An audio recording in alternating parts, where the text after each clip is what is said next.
Did you know newcomers can utilize services to better help them settle in Canada before they even arrive?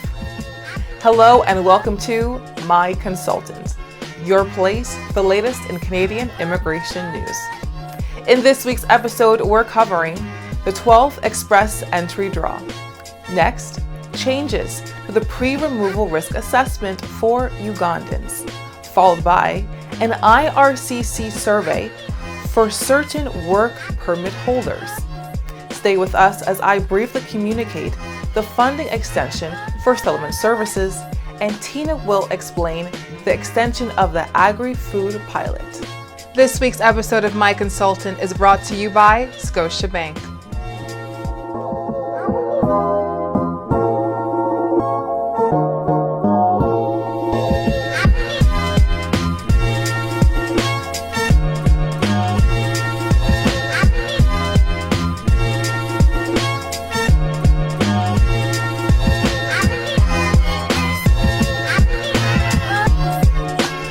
On May 10, 2023, Canada held its latest ExpressEntry Draw. This time, invitations were sent to 589 candidates with a minimum comprehensive ranking system, that is CRS score of 691.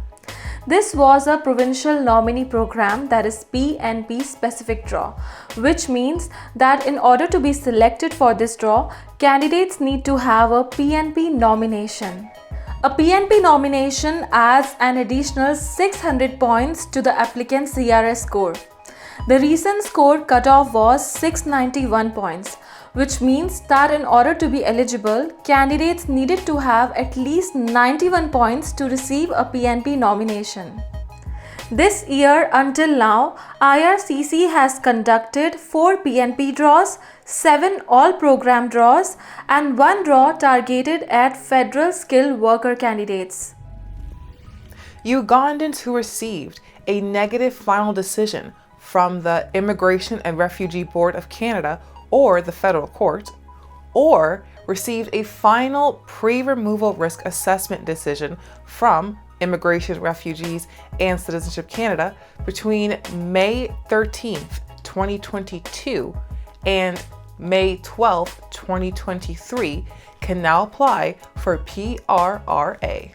Normally, if someone's refugee claim or previous application for a PRRA, pre-removal risk assessment, was withdrawn, rejected, or abandoned, or if their application for leave and judicial review was dismissed by the federal court, they would not be eligible to apply for a PRRA for at least 12 months.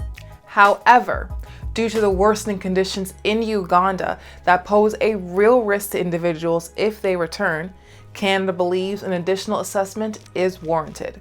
For this reason, but depending on when they receive their final decision on the refugee claim, individuals from Uganda are now exempt from the 12-month suspension on applying for a PRRA. Having eligibility to apply for a PRRA does not guarantee the outcome. It is important to keep your PRR application up to date and inform the IRCC of any changes to your application. IRCC officers decide on each case individually based on the information provided. The CBSA, Canada Border Services Agency, will notify eligible individuals from Uganda that they can now apply for PRRA if they are currently subject to an enforceable removal order. IRCC is conducting 2 surveys for the work permit holders under the International Mobility Program, that is IMP. The first survey would be for the holders of open work permits, and the other survey would be for the holders of employer-specific work permits. The department would like to learn about the views and the experiences of the work permit holders under the International Mobility Program. The surveys would help the department understand what is working well and how they can improve the International Mobility Program. Participation in the surveys is voluntary and confidential. It will not affect any past, present, or future applications with the IRCC. The surveys will be available online this month and will take around 30 to 45 minutes to complete. Settlement services provide a great help in setting up newcomers for success in Canada. They provide newcomers with the support and information needed to make informed decisions about their new lives in Canada before and after they arrive. By helping them and their families successfully transition to their new communities and find work faster. These services are free and completely confidential. Immigration, Refugees, and Citizenship announced an over $65 million funding extension to service provider organizations across Canada to help them continue delivering important settlement services, such as, but not limited to, pre-arrival services, services for racialized women, and language training for Francophone minority communities. As part of the funding announcements, pre-arrival service provider organizations like the YMCA of the National Capital Region will receive over $1.2 million in funding. And Success, another one of the 15 service providers, will receive an investment of nearly $12 million. The additional funding will help these service providers continue delivering important pre-arrival services to new immigrants. The YMCA of the National Capital Region and Success offer a range of services abroad that can be accessed online or in person. The IRCC's Pre-Arrival Services Program maximizes the economic and social integration of newcomers by 1.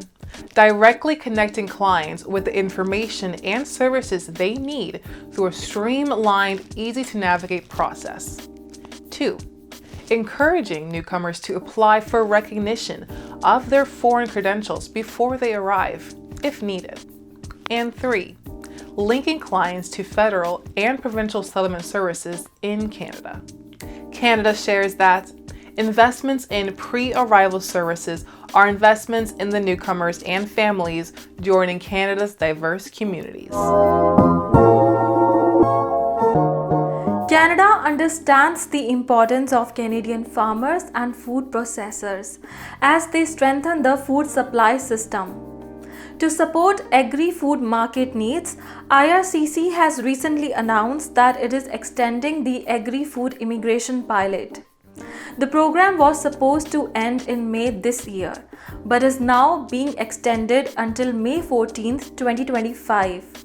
Additionally, IRCC has also announced the lifting of the annual occupational caps, which means that there will be no limits for the number of candidates who want to apply for a specific occupation under this pilot. Removing these limits will provide an opportunity for more eligible candidates to apply. IRCC will also be making some additional changes by the end of this year. The department will introduce new changes to the pilot in stages, such as increasing open work permit access to the family of the pilot program participants regardless of the candidate's job skills levels, giving unions the ability to vouch for a candidate's work experience as an alternative to employer reference letters. Applicants residing in Canada will be given the option to either meet the job offer requirements, which includes the median wage requirement for the offer, or they may meet the requirement of education. The pilot will start accepting work experience obtained under an open work permit for vulnerable workers. IRCC says that this will give more workers an opportunity to apply. Canada's Agri-Food Immigration Pilot was launched in 2020 with an intention of helping to reduce the labor shortages in meat processing, mushroom and greenhouse production, and livestock raising industries.